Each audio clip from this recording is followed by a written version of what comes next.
Безнең укучылар мәсәлән, алар инде терминның татарча булуына башта әзер түгел. Шуңа күрә без мәсәлән материалларыбызда әйтик, Перекутин вулканы, анасын икенче җөмләдә без вулкан дигән сүзне алмаштырабыз Янартау дигән. Шулай итеп ияләштерергә мәҗбүрбез. Безнең теология һәм дин белем өлкәсендә бөтенләй башка төрле яңа төрле терминнарга килә. Бу бик тә кызык юнәлеш. Безнең филологлар әле аңа бик игътибар итәләр бугай. Ну һәрхәлдә Европада бер татар галимәсе, аспирант дәүсәрәгә шушы мәсьәләне өйрәнә христиан терминнары, мәсәлән, татар телендә христиан терминнары. Ягъни терминнар бер фәнни өлкәдән икенче фәнни өлкәгә шулай күчә ала. Ләкин монда проблема нәрсәдә? Безнең проблема килеп чыга күп мәгънәле проблемасы. Азатлык радиосын сездә бездә күзәтеп барабыз. Альтернатив мәгълүмат алу чыганага буларак шулай бит еш кына тәнкыйди карашлар чагылыш таба. Әлбәттә, без моны хуплыйбыз.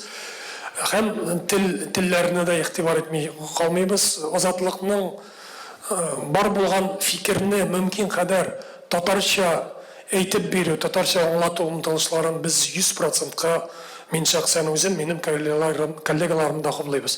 Ләкин азатлыкның телендә дә теге яки бу якка тайпылышлар бар әлбәттә. Артык татарчалаштырырга омтылулар бар. Алынмас үзләрне кыскарту, үзләре күргәнчә, үзләре аңлаганча кыскартып бирү омтылышлар бар. Программаларны битенәләр, программадан бирәләр. Шулай бит. Ләкин һичшиксез уңышлы дип саналырлык тәкъдимнәр дә бар. Тик шул ук интернет теленә бәйле рәвештә дә ал бит дигән сүзләрен хәтерлим менің главная страница, основная страница битендә ал бит. Бик уңышлы, бик татар нигезендә ясалган сүз. Теленең сафлыгын саклау өчен бу әйтелгәннәргә өстә минлектән һәм ялган оригиналлектән котылырга кирәк дип исәплим. Чөнки без сезнең белән бүген һәм сез һәм без җәмәгать туган телебезнең яшәеш һәм сафлыгын саклау өстендә эшләүчеләр. Без бергә эшләргә кирәк. Һәм бергә эшләгәндә генә без мөгаен бөтен уңай үсешкә ирешә алабыздыр. Бүген сез бер газета яисә журнал үз вариантын тәкъдим итә.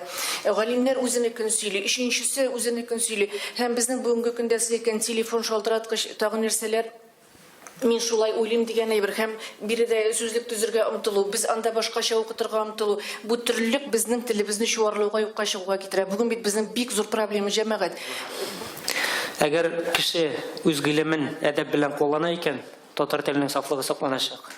Әгәр яки гыйлем дип гыйлем дәрәҗәсенә җиткермичә, яки булган гыйлемен дә әдәпсез куллана икән, яки әдәп сакламый икән, шул очракта тел генә түгел, бөтенләй берне югалтырга була, хәтта кешелегеңне дә. Теленең сафлыгы, күңел сафлыгы.